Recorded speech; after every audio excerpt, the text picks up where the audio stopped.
In 1964, Millicent Melody Dankwa from Akuya Pim in Ghana was the first black female pilot in Africa. Soon thereafter, Somalian Asli Hassa Abade followed, opening the floodgates for black African women in aviation. Despite the growth in numbers of black female pilots across the continent, it took another 40-odd years for South Africa to follow suit in the form of Annabel Vundla. Joining the South African Defence Force in 1999 and qualifying as a pilot in the Air Force, Annabel's journey has been a true inspiration to many South African women. Join us as we catch up over a cup of tea, some cake, and awesome conversation.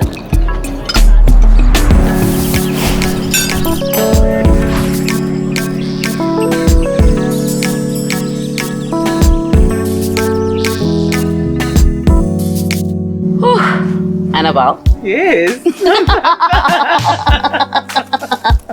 You know why I'm laughing? I really need to tell you why I'm laughing.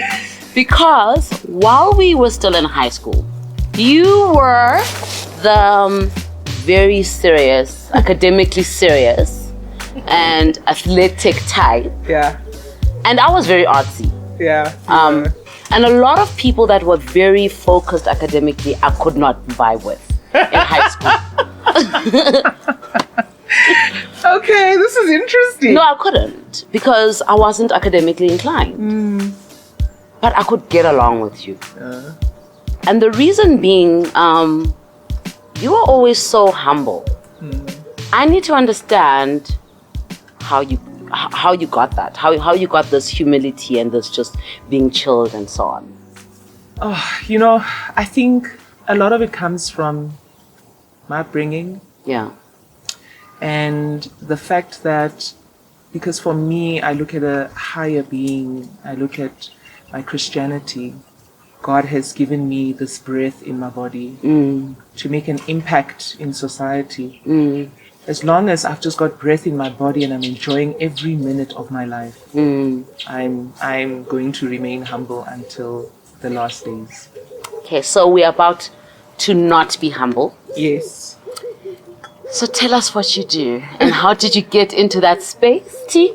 Yes, please. Thank you. So I'm a pilot at South African Airways. Yep. And I have been flying for 20 years. 20 years, non-Mandela. You do know that we're old, hey? No, I'm not that old, girl. Girl, we're old. No. Yeah. So you've been flying for 20 years. Yeah. The journey, how did it start? Started in Mabata High. Yeah. The Air Force came to Mabata High. I remember that day. I went then and I applied and I went for the tests. It was a Vienna test, which is a hand-eye coordination. So you sit in front of this machine and there are these pedals and every time you hear, you press or you see, you touch, and then it goes from a very slow rate to a very high paced sort of, sequencing. So that's basically how it all started. And then I started in 1999. That was the year of Shukabi. Yes. Yo. Annabel, when you got to the military base, how many women were there? Well, you see, the military base, when you start basic military training, there's a lot of, not as much in comparison to men, but there are a lot of women that are going into HR. There are women that are working on the aircraft, their ATCs. Everybody has to do basic military training. Yeah. And you learn how to shoot and you learn how to live in the bush. So you carry weapons and shoot, like you know how to shoot and stuff. I do. You need to take me to the shooting range? I love shooting. I don't know how to shoot. It's so nice. Does it make you feel like releasing stuff? Yes. Yes.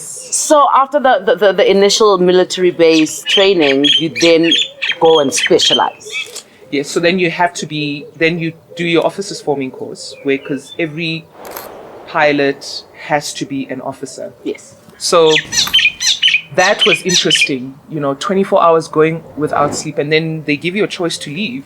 What made you stay? Because I'm sure you thought about quitting at that point. I didn't. I didn't. No. I didn't, because I was like, I'm going to do this thing. I am going to qualify. I was like, this is nothing.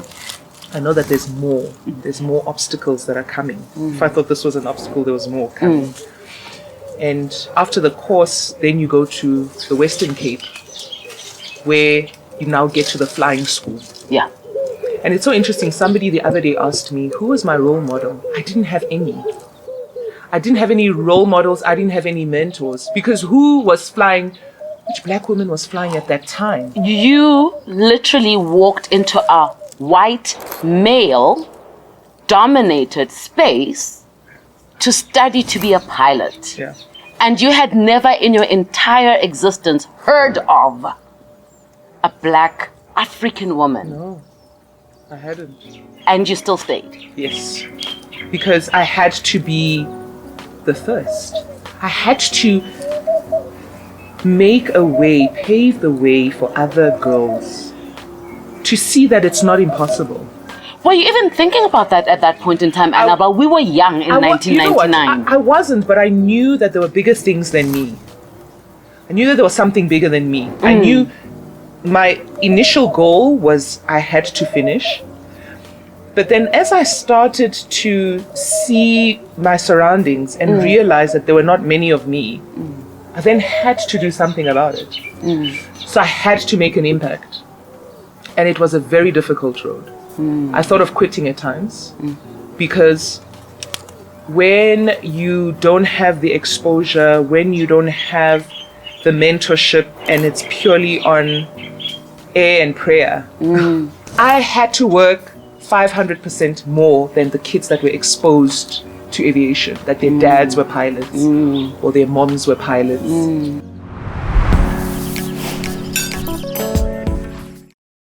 The first time, after high school, I went off and did my own things. Yeah. I think the next time I heard about you was on a cover of a magazine. And it gave me inspiration. I didn't know how big it was at the time, because after I finished my flying, I went to Waterkloof Air Force Base and I was flying there. And South African Airways and the Air Force had this aviation awareness project where they were like, we need to go and preach aviation to the kids in the township. Yes. We got to go to Northwest, we got to go to Northern Cape, we got to go to Western Cape, we got to go. I even went to Alexander Bay by the Namibian coast. Yes. Preaching aviation to these kids. And what was so wonderful was when you get to these schools and there's nothing there, but they see a young black woman in an Air Force uniform and they're like, wait, what? Where do you come from? Are your parents rich? That was the first question I got. Yeah. Well, were your parents rich? I'm like, no, my mother's a secretary. My father fixes slot machines in Sun International, Molopo Sun. Yes, Molopo Sun. Yes. And they're like, but how did you? I said, hard work and perseverance. My God. And they don't understand. They're like, oh, hard work. And I'm like, no. Because it gets to a point where you're like, I'm done. Yeah. The mental anguish and challenge, is it really worth it? And so that was what I was saying to these girls, is that boys too, but more girls, because I wanted girls to know that you can. It's possible. Do it. It is possible. It's so possible. That's it. So obviously now we are in aviation. Yes. This is the early 2000s. It is white. It is male dominated. It is still racist. Why did you stay? So my path after, going to do this aviation awareness project, an opportunity came for me to be an instructor. The challenges, I thought, well, I've already been through the worst. I might as well just continue, right? Then the American Air Force said, listen, we need a couple of your pilots to come and train with us in Texas. So I was selected to go for a year and train with the American Air Force. stayed there for 1 year. It really exposed, it opened my eyes to flying, different side of precision flying. And I came back, and then I was at the flying school where I learned where to fly, and now I'm instructing students. And my mission was to make sure that the person that walks into my cubicle, whatever question they have is not a stupid question. Yeah. And it was my mission to be there for that student 24/7. I needed someone to have the access to the instructor the way I didn't. So you wanted them to have access to you? Access to me. And so after the instruction, teaching guys how to fly. Yeah. And then I moved back up to Pretoria. And I'm like, there's more. I want to go and fly the president. I remember that. Wait, I want to tell you. Okay. Sir, I saw the picture of you and that Delicious. The girl that I know. Yeah. I went there, and what an awesome time I had. You know, the first time I met Tata, I walk onto the aircraft, and he says to me, come here. And I'm like, that's Mr. President. Who are you? How old are you, firstly? To be flying all of How me. old are you? And I'm like 25, hey? Yeah. And I'm like, I'm 25. And he says, okay. And you did your training here? I said, yeah. Then he starts telling me about days in Nigeria. He met the first female pilots in Nigeria. And he was like, this is what we want to fight for. What an awesome man. What an awesome man. He really, truly, and honestly cared. So then I moved on to a different aircraft that was flying the current head of state, which was President Mbeki. T-Boss. Interesting, intellectual president. Yeah. I enjoyed flying him. But on top of that, I think just the access to different places. I've traveled a lot and enjoyed it because I was single at the time. Yeah. I didn't have kids. Yeah. I was everywhere. I think the only two countries I haven't been to in Africa is Somalia and Morocco. Which is your favorite destination on the continent? Egypt. I have not been to Egypt. Egypt. I loved Egypt. Cairo, not so much. I went to Hurghada. Yeah. Yeah. Beautiful. Beautiful. And then there's another little island that is just to the north of Africa called Malta. And I need to see all these places, Annabel. Stunning, beautiful. The time I went to Malta, they had the Maltese lira, which was 25 rand to the Maltese lira at the time. And this was like 12 years ago. Yeah. Very expensive, but the tranquility. The tranquility. Oh, peace. When you're driving in a little, Cherokee. Yeah. Driving through the plains of Malta, and it's just peaceful. Yeah. Those are the two, Egypt and Malta. But then I started getting to a phase in my life where, I wanted to settle down and I wanted to have children, and being 24/7 out was not going to work for me. How did you meet the Mr. Vundla? Haven't I told you? No. Which man could stop a girl who is flying presidents and marry her? How did y'all meet? We met at the flying school, surprisingly. He was actually my student. Girl, were you cradle snatching? He's actually older than me. No, he was actually my student. I taught my husband how to fly. Can I just say that very few women can say that? I taught my husband how to fly. I taught him how to fly. I know he's going to be rolling his eyes when he sees this. But yeah, we met at the flying school, and we were not even really friends because I just could not cross that. Yeah. He was my student and that was it. We only started chatting 3-4 years later. And so he's also flying, but he flies for a private charter company. And we just make it work. But I think we're so used to the fact that, in this aviation family, we, sometimes we even meet on the highway. Yes. Hey, hey. Yeah. And then I see him a week later, and he sees me a week or 2 weeks later. And so we're used to that. You haven't told me how y'all met and how he proposed and how y'all got to a point of having 2 children. Well, how he proposed. Oh my God, how do I even remember? Oh my God. He was like, will you marry me? I was like, yeah, okay. And then we got married in 2010. Wow. During the World Cup. Yep. In South Africa. In June. On the during 19th. during the World Cup. During the World Cup. Oh my goodness, Annabel. Because I'm a winter baby. Yeah. I wanted a winter wedding. Yeah. So I was Where did you guys get married? Pretoria. Quiet, relaxed. Started at 2. Yeah. Done by 10. You are such military people. Yes. And you know, it's so interesting. I'm not, I'm not into the whole flamboyant kind of. I didn't even know what the hall looked like. I said, oh well, you can do this.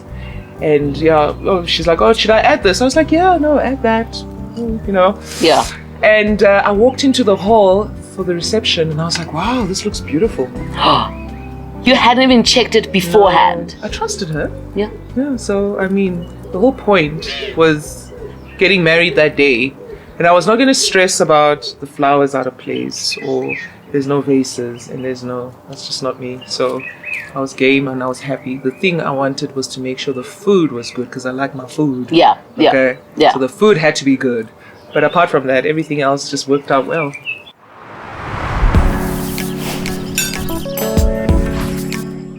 I want to ask you about you were not born here.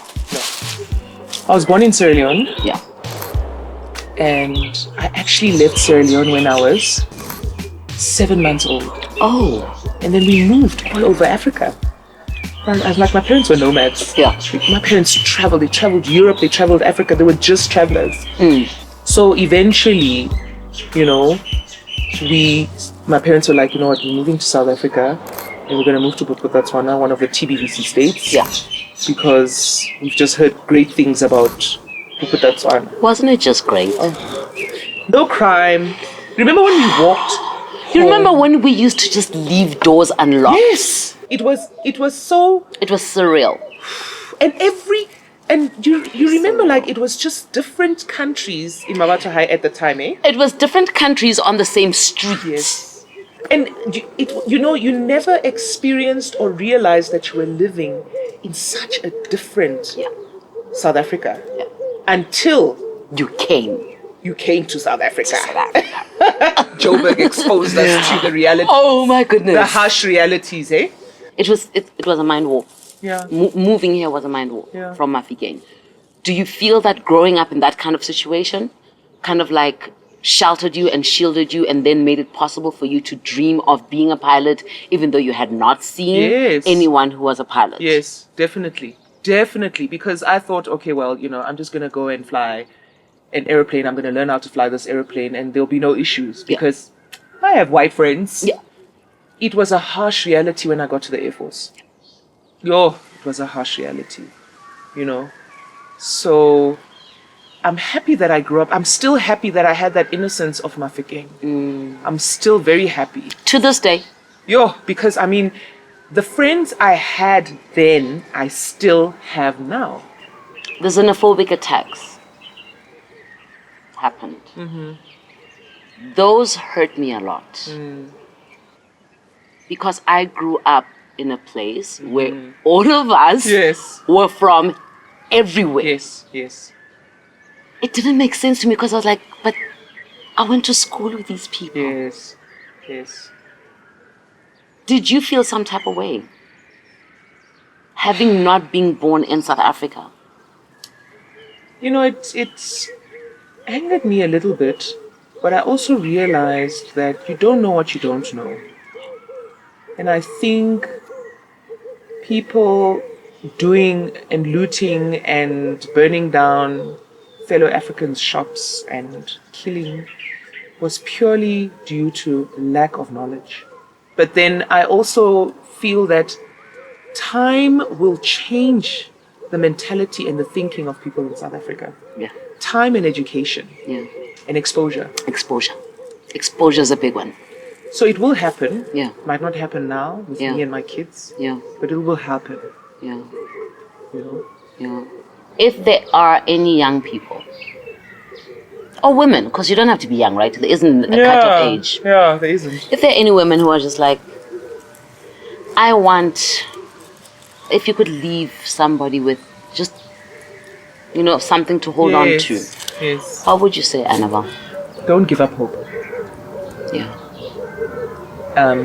Don't give up hope. I know it's easy when people say that. It's easy to say it, but to live it can be difficult. And there's nothing that's easy in life. Yeah. So go through the difficulty and just be resilient as human beings. Yeah. If me coming from a dusty town from Mafikeng. We had one main road. And one robot. Remember when we had a traffic light? It was like... It made the news. It made the news when we got a traffic... Red, green. Oh, guys, we had a traffic light and then people be driving to just... traffic light. I remember we got our first traffic light and it made the news. Yes, it was in the news. Bob TV. Bob TV. Yep. So who were those people? Coming from Mafikeng and then flying heads of state. On Lucas Mangope Yes. Road, guys. Yeah. If you can come from a one road, dusty town to flying heads of state, then there's nothing impossible that you can't achieve.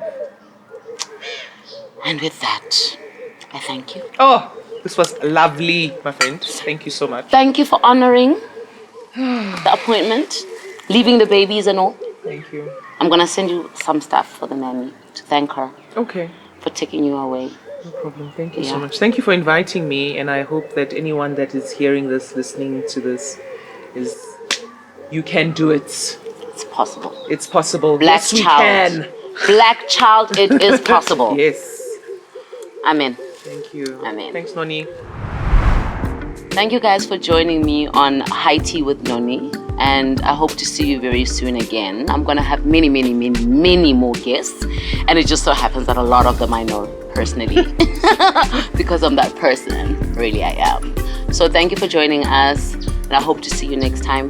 Please remember, if you can dream it, you can live it.